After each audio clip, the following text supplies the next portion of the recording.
Good evening, everyone. Tonight we will be studying the Torah portion of Eschanon Va'et Hanan. And before we get into the exciting topic of tonight, I'm actually really excited for tonight's class. We will do an overview of this week's Torah portion. The Torah portion is a powerful one, many important details, as is with every Torah portion.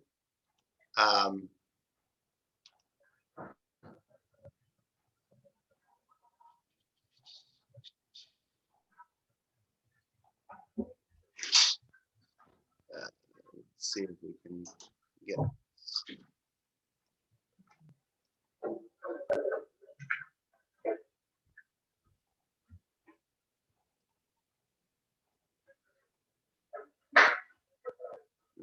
This isn't working, but all right.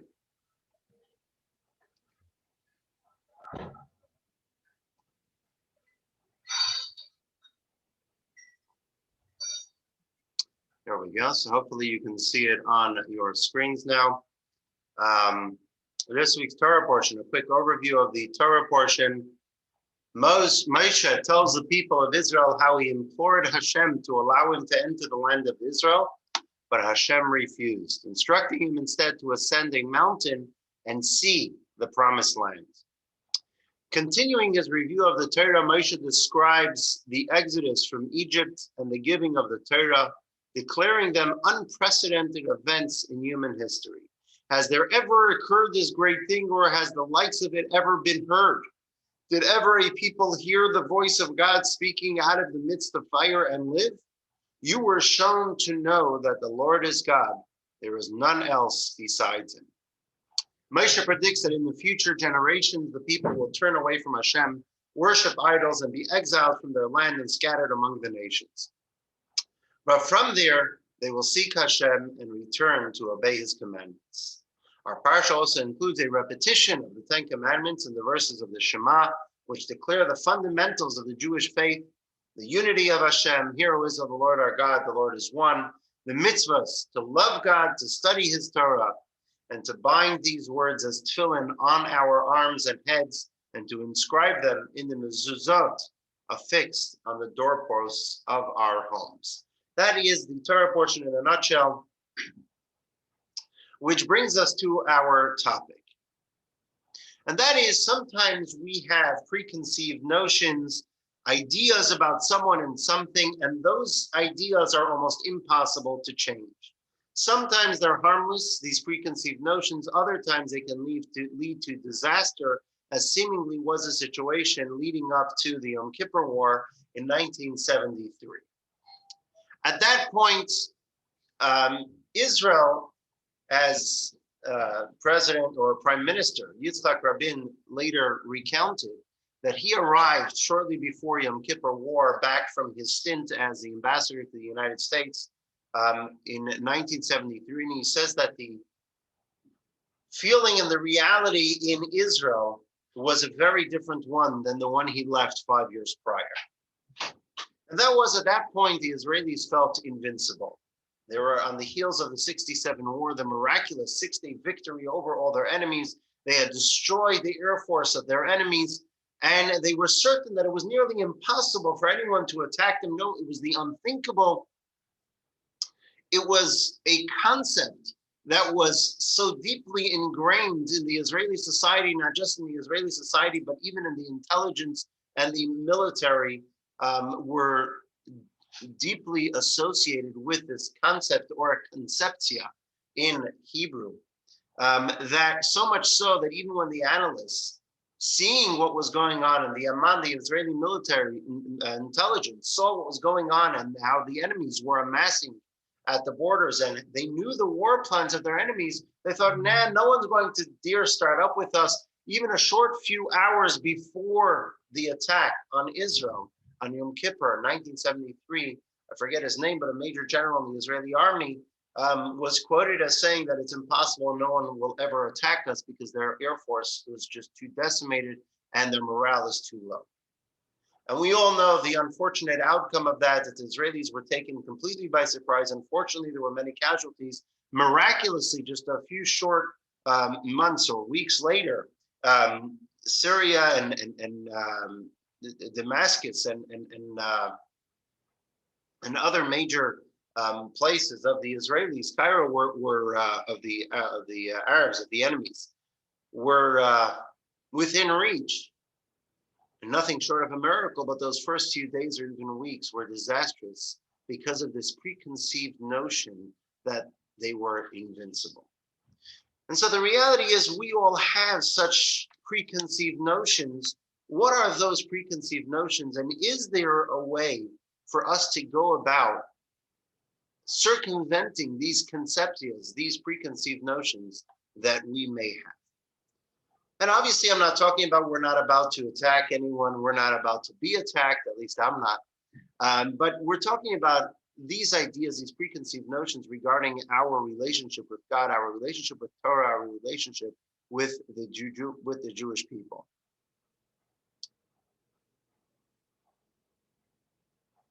Going through Torah, we may encounter some things that attack our sensitivities. Certain laws in Torah that say, hey, modern society doesn't fit them. Or the Torah is ancient, and obviously nowadays we're a lot more sensitive and understanding to people's needs and understanding to people. And so the Torah is somewhat ancient. How do we reconcile our sensitivities with the Torah values? Or not so much reconcile, but really, what do we do when our sensitivities are in direct opposition to the Torah values? How do we come to terms with the parts of Torah that our modern sensitivities feel are maybe, these values are a little bit out of touch, God forbid. And so that's what we will be discussing today. And what better place to look? We look in the Torah, because what is the Torah? The Torah is the word of Hashem. It's the blueprint for the optimal moral behavior. It's how God created the world. It's what makes us a people, as we're famously known to be people of the book. It's really the essence of a Jew, the quintessential Jew. When we think of a pious Jew, we think of them sitting and studying the Torah. And so this idea of Torah study is really an all-important commandment. It's one of the most common commandments. It's one that we do regularly. It's one that we're doing right now. And it begins in this week's Torah portion. The commandment for Torah study is in this week's Torah portion. And analyzing the commandment for Torah study, we will glean from there directive on how to address the aforementioned issues. Text 1, if you have the book, it's on page 55.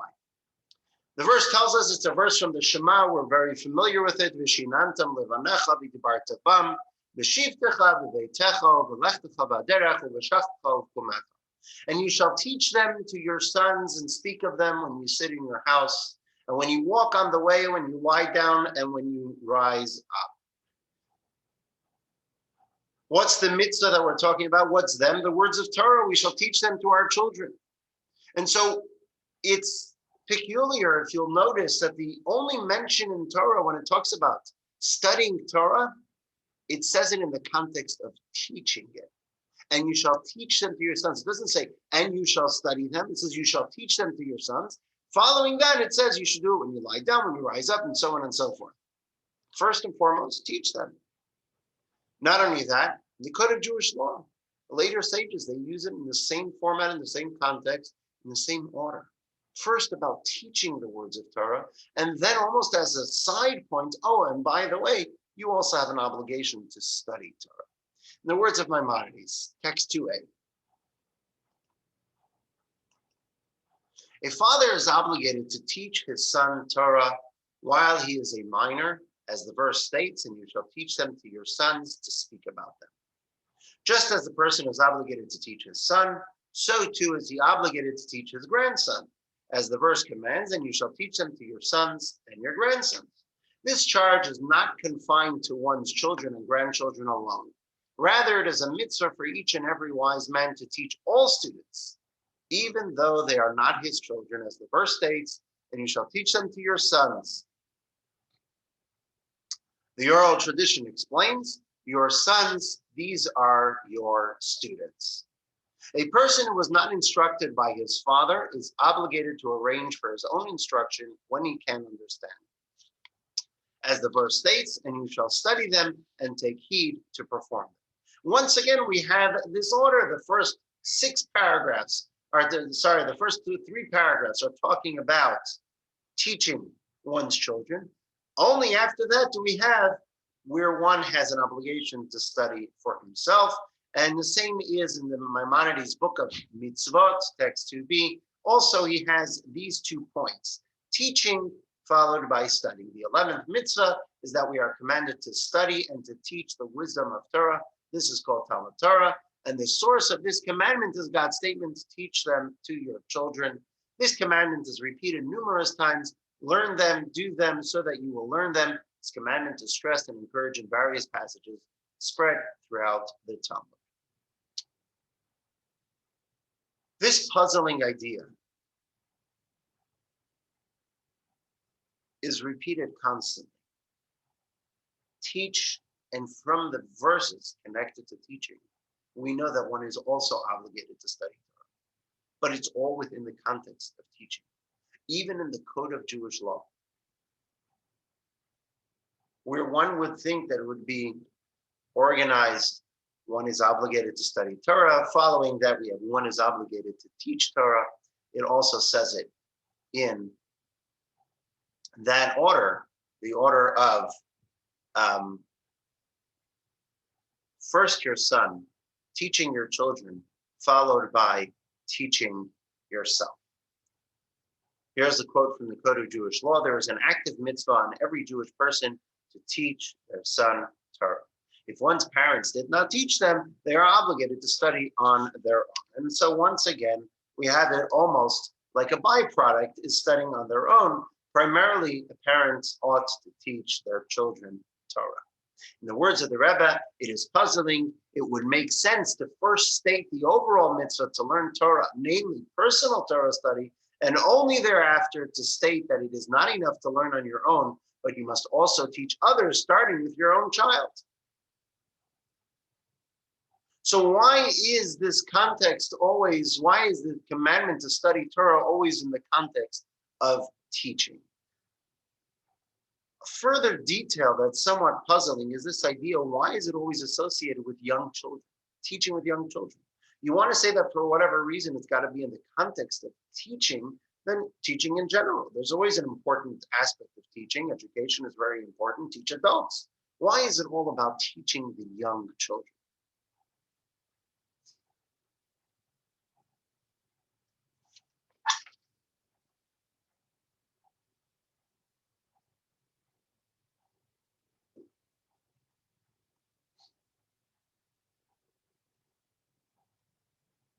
The short answer is the emphasis on teaching children is giving us an idea on how the entirety of the enterprise of studying Torah should be. How should Torah study look like? What should it be? What should be the steps doing it? How should one attempt to conquer this endeavor? And it's a regular endeavor. It's one that we should do regularly. It's something as a Jew that we do all the time. How should we approach Torah study? And so the verse and following that, the sages are telling us that Torah study ought to be approached within the context, within the framework, and with the view of a child. What does that mean? What does it mean to study Torah like a child? When you tell something to a child, the child listens to it, drinks it all up. They're very curious. As a matter of fact, it's one of the hallmarks of a child, right? You want to know if a child is growing healthy mentally. You see, are they curious or not? Growing up, when they're 1, when they're 2, when they're 3, they're curious in various areas. They have this insatiable appetite for knowledge. They ask questions. You got to hear my Mendel. We drive home from camp. The entire ride, it's a 10-minute ride. The entire ride is riddled with questions. Every single question under the sun. And he's listening. He listens to the answer because this is new information.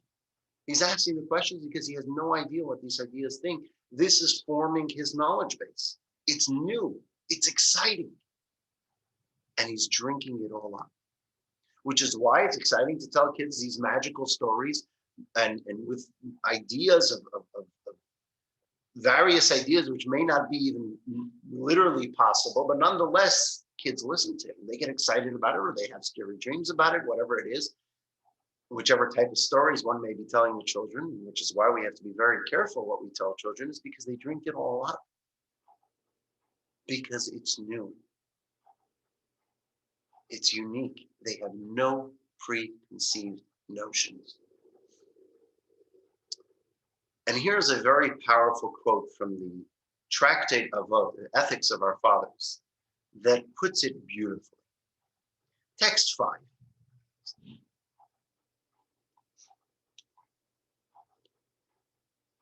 Elisha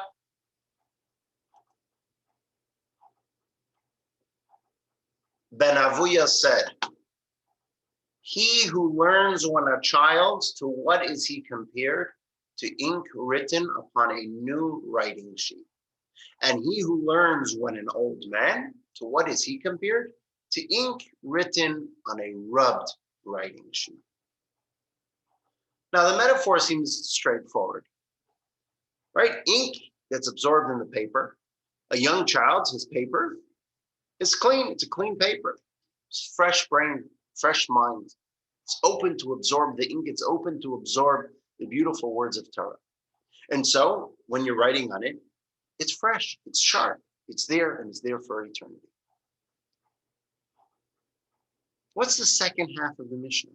It's trying to dig into people who are not youngsters. It's trying to show them that they're not as sharp as young children. It's trying to show them that their mind isn't as fresh. Trust me, they all know it. We all know it. We know that it's not as fresh as it used to be. We know that our mind isn't as sharp as it always was. We know that as we get older, it changes a little bit. What important lesson, so to speak, does the second half of the Mishnah teach us? It's almost like it's discouraging. Oh, you're older. Don't even bother studying Torah because you're like on a wiped paper. On a rubbed piece of paper, there's white out already. There's erase marks. You're going to try to write over it. It's not going to look good. It's not going to be sharp. Don't even bother with it. It's almost like the sages are teaching us not to want to study Torah when we get older. Only study Torah when we're younger. What's going on in the second half of the verse of the Mishnah? First half is beautiful. It's wonderful. It maybe is teaching us the importance of teaching Torah to young children, and specifically to young children. The younger they are, the sharper they are, the wetter the cement of their mind is, the more lasting the impression is. And so, yes, the younger the child, the more important it is to teach them Torah, to be especially careful with what we tell young children. But what's the second half? The Medrash Shmuel, we've quoted him in the past as a great 16th century sage, Rabbi Shmuel Diosida, an Israeli sage. He has a very interesting interpretation of the second half. And he explains that, on the contrary, the second half of this Mishnah is to address a concern that some people who are over the hill, some people who are not youngsters anymore, they don't have that impressionable mind anymore, may have this fear of studying Torah and say, hey, it's not for me. I wasn't able to do it already. My mind is already occupied with so many other tenants. They have free rent, various thoughts, various ideas, various studies. I don't have room for another tenant. My mind is packed. It's full. It's over. No vacancy. I'm not going to bother studying Torah. So the Medrash Shmuel says that this is what this Mishnah is coming to explain. Text says, this passage assures the senior student that he should not despair and say, how can I learn now? My mind is akin to a paper filled with foolish worldly matters, and it cannot accept sacred matters. How could I expect to write script on top of other script? Thus, the Mishnah states that while it is certainly preferable to study while young, for it is like writing on fresh paper upon which no pen has passed, a senior student should not despair and think that his studies are like writing on an already occupied sheet of paper. Rather, it is as if the previous script has been erased in such a manner that it is no longer discernible. Yes, it's not as fresh as that paper of the youth. But you know what? There's no other tenants. Those tenants have been evicted. Yes, they may have left the walls with some scrapes, they may have broken some doors, but they're gone. They were evicted. And now you can bring in fresh new tenants. It won't be the same of moving into a house that's pristine, that was just finished being built. But it's still livable. It's doable. And so therefore, don't fret. You want to study Torah, even if you're past the youth age, no problem. Study Torah, says the Mishnah. It's not too late. While it's a good answer, while it's a nice answer, it's not that encouraging, because what's it acknowledging? That the youth are far superior. Is that really what the Mishnah is telling us? Is the Mishnah really telling us that the youth are superior and seniors do still have something to look forward to, or is there something deeper?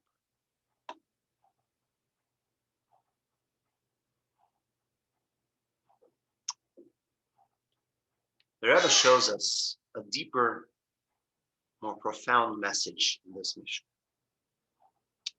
And that is, we're not talking about chronological age here. We're not talking about what it says in a person's passport. What this Mishnah is talking about, aside from its simple meaning, is also, and perhaps more importantly, the mentality of an age. Our mentality. What does that mean? The Mishnah is telling us that regardless of our chronological age, regardless of the year it says in our passport, we can and we must regain the mental virtues of our youth. We must approach Torah study like the youth. We must approach it like a fresh paper with fresh ink being written on it, like a child with the same freshness, the same qualities of curiosity and wonderment that allows a child that impression, that allows the child that level of absorption that an adult does not have. The Mishnah is telling us that one who approaches Torah study like the youth will have that power of absorption. But one who approaches Torah study like the elderly, it's not as good. It's not going to, it won't be absorbed the same. One who studies Torah like someone who is old does not enable them to absorb Torah properly.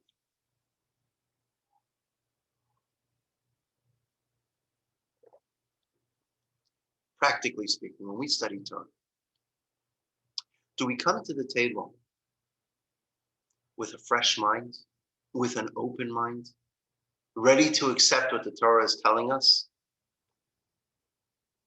Inquisitive, thirsty, like a child, asking questions with a fresh, clean slate, a flexible mind, we're ready to absorb the wisdom of the Torah? Or do we come with preconceived notions, like an academic or a scholar, previous ideas that we formulated in our mind about what Torah is, whether true or not true? We're a seasoned skeptic. We have our own insights, our own evaluation, and then we sit down to study Torah. That's what this Mishnah is telling us.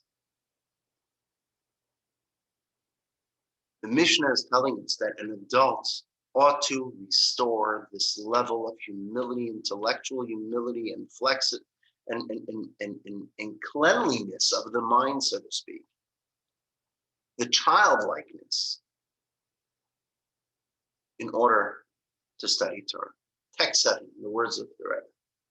What this Mishnah means when it states he who learns Torah when a child is that the person learns with a sense of humility, putting himself aside and approaching it as a child. Studying with such an approach is really the only way for the Torah to be truly absorbed as ink on fresh parchment. By contrast, when one's approach to Torah study is based on the sum total of their own intellect and rationale as a senior, without any humility, he cannot absorb the Torah, which is God's Torah. After all, are we accepting Torah as an expert, or are we accepting that Torah is the expert? Are we accepting Torah that this is another academic piece that needs to be broken down by my intellect with preconceived notions? Or are we accepting Torah, I am a child drinking with thirst the words of the divine? The sages are telling us that no matter how old we are, no matter how much wisdom we gain, no matter how much Torah we study, when we approach Torah study, we ought to approach it like a child. Why do we must approach it like a child? Because it is God's wisdom. And God is infinite. If God is infinite, his wisdom is infinite, it's beyond us. God is smarter than us, more progressive than us, more understanding than us, and wiser than us. And if so, we ought to approach Torah study with a youthful mentality, ready to absorb everything. It's put beautifully by the late Rabbi Jonathan Sachs. Text 8. There are conditions, though, for asking a Jewish question. The first is that we seek to genuinely learn, not to doubt, ridicule, dismiss, reject. That is what the wicked son of the Haggadah does. Asks not out of a desire to understand, but as a prelude to walking away. Second is that we accept limits to our understanding. Not everything is intelligible at any given moment. There were scientists at the beginning of the 20th century who believed that virtually every major discovery had already been made, not suspecting that the next 100 years would give rise to Einstein's relativity theory, Heisenberg's uncertainty principle, Gödel's theorem, proof of the Big Bang origin of the universe, the discovery of DNA, and the decoding of the human genome. In relation to Torah, there were many German and American Jews in the 19th century who could not understand Jewish prayers for a return to Zion and deleted them from the prayer book. These facts should induce in us a certain humility. Not every scientific orthodoxy survives the test of time. Not everything in Judaism that we do not understand is unintelligible. The very features of Jewish life, one generation finds difficult, the next generation may find the most meaningful of all. Faith is not opposed to questions, but it is opposed to the shallow certainty that what we understand is all there is. I think that's the most powerful line. What we understand, the shallow certainty that what we understand is all there is. And this is why we start teaching Torah to children at such a young age. The younger they are, even before they speak, it's not so much about what they understand or what they don't understand. At this moment in time, beginning from their first moment of being a child, literally, it's important that they hear words of Torah, that they absorb words of Torah. Children from a very young age understand what's going on around them. They hear what's going on around them. It's embedded in their soul, it's embedded in their mind, and it leaves a lasting impression. That's why, according to Torah, we begin teaching children words of Torah even from before they begin to speak. How much more so once they start getting older, they're able to speak, 2 years old, 3 years old. We teach them words of Torah. Because again, it's not so much about what they understand, because ultimately we're all like children before God, before divine wisdom.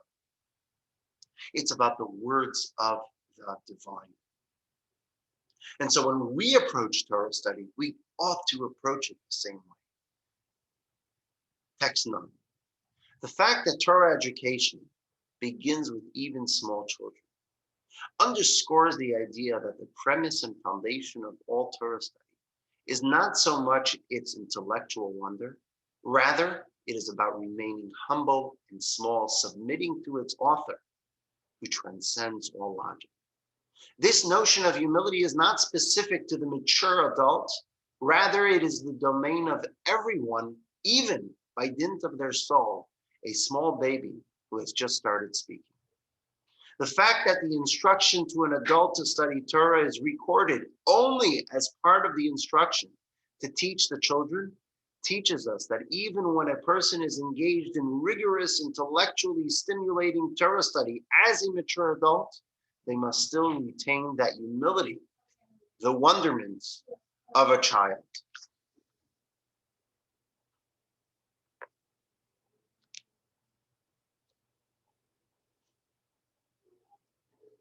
That's why the Torah teaches us the commandment of studying Torah in the context of teaching it to small children. Because that's how we can truly study Torah. When we have a childlike sense of curiosity, of wonderment, that leads to the best form of absorption of the words of God, of Torah. And so when it comes to various sensibilities that we may have, various ideas that modern society deems progressive, and they don't match up with the Torah values. It's not that Torah is ancient. It's that no, Torah is way ahead of us. Torah is more progressive than what we know now. We just didn't get there yet. We see this idea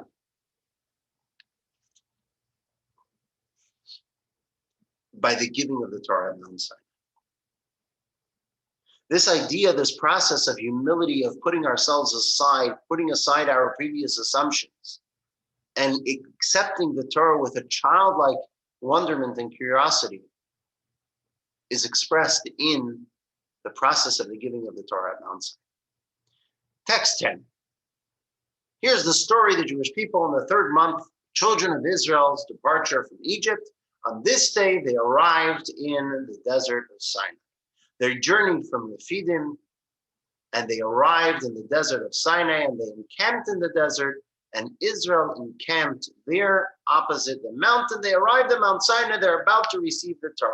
When did they arrive at Mount Sinai? On the first day of the Hebrew month of Sivan. First day of the third month. What day did they receive the Torah? 5-6 days later. Each one of these days leading up to the giving of the Torah at Mount Sinai, there were instructions, preparation in honor of this most wonderful episode in history that really changed the course, as we discussed many, many times, of history for eternity, brought the Torah into the world. There were instructions from God to the Jewish people every single day how to prepare themselves spiritually, physically, how to get ready for such an awesome moment. There was one day that they didn't have instructions, and that was this day that they arrived at the foot of the mountain, the first day of the month, Rosh Chodesh. Says the Talmud, text 11, on the first day, Moses did not say anything to them due to the weariness caused by the journey. Nothing was said to them. They were tired. It's a long journey. They were schlepping. They arrived at the mountain. They're pitching their tents. They're relaxing. They're ready to set in for the night. Moses says, you know what? I'm not going to bother them. But is that really the story? Here we have the Jewish people.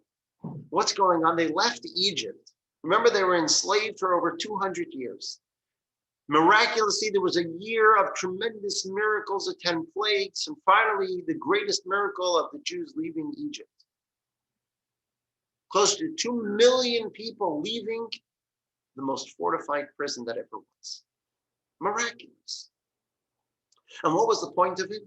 The giving of the Torah at Mount Sinai. And so they leave Egypt, and they're excited. They're ecstatic. They're looking forward to the giving of the Torah at Mount Sinai. In the words of the Midrash, text 12 of the sages, the Itor records an Haggadah. When Moshe told the Jewish people, you will serve God on that mountain, they said to him, Moshe, when will the service be? Moshe told them in 50 days. Immediately they started counting down. This is the basis for the counting of the Omer in contemporary times. The Itor adds that although we no longer practice the sacrifices and the actual Omer offering for the temple is destroyed, we count down the days leading up to the day dedicated to rejoicing over the Torah as the Jews did back then. The Jews were pretty excited to receive the Torah. They counted down the days with bated breath. They were excited. They were looking forward to the receiving of the Torah. They have 5 days left to receiving of the Torah. They've been counting for 45 days. And really now they're too tired. They're going to sleep. If you're looking down, you're counting down the days, you're excited for something, you can't sleep. Your wedding's in 50 days. You're counting down the days. It's 4 days before the wedding, 5 days before the wedding. No, now you're too tired to do anything. No, now's when everything's hyping up. Everything's getting excited. Everything's moving along at a very fast pace. All of a sudden, the Jewish people are too tired. They're too weary to receive any directives and preparation. On the contrary, they should be even more excited. The adrenaline rush that they should be having. They see the mountain. It's at that place where they're going to receive this Torah communication from the Almighty. The adrenaline rush shouldn't even let them sleep. Human nature is such that when a person has strong feelings for something, his or her bodily fatigue doesn't get in the way of obtaining that item. One certainly doesn't feel any fatigue when they are holding so close to actually obtaining their object of desire. So what's going on here? What does it mean when it says that Moses didn't give them any commandments because they were weary? What were they weary of? They weren't weary of the physical travel. They were used to it. This was a piece of cake compared to the backbreaking labor that they had to endure for over 200 years in Egypt. Walking in the desert, and this is just at the outskirts. Nah, piece of cake. That's not what they were weary about. What they were weary about was this mental preparation. They knew they were about to receive the infinite wisdom from the divine Torah. And it's incomparable to anything they know up until this point. They were clearing their minds. You can call it some sort of form of meditation. Focusing on this idea that it's not about me. Let's meditate. Let's achieve this level of humility to be able to receive the Torah, to be able to receive this infinite level of divine wisdom. After spending an entire day on that, they were fatigued from working on that, from clearing their mind, from extreme mental exercise in humility, in getting rid of those preconceived notions. The words of the Rebbe. This then is what the Talmud means when it states, Moshe did not say anything to them due to the weariness caused by the journey. The spiritual journey of the entire Jewish nation coming together is closely associated with a positive sense of weariness, namely a sense of humility and self-forgetting. In that spirit, he did not say anything. Such a journey is not about saying anything. Rather, it's specifically to say nothing, silence and humility. It was a spiritual journey. It was the weariness of that spiritual journey that the Jews were going on then. This meditation trip, if you will, bringing about their inner humility, setting themselves aside, getting rid of any of preconceived notions in order to receive the Torah just as a child receives the Torah. And this teaches us a crucial component of studying Torah. The very foundation of studying Torah is recognizing our mental limits. The very foundation of the study of Torah is that we need to approach it with a humility that says, I'm not going to understand everything, but I accept that Torah is more truthful and more good than I am.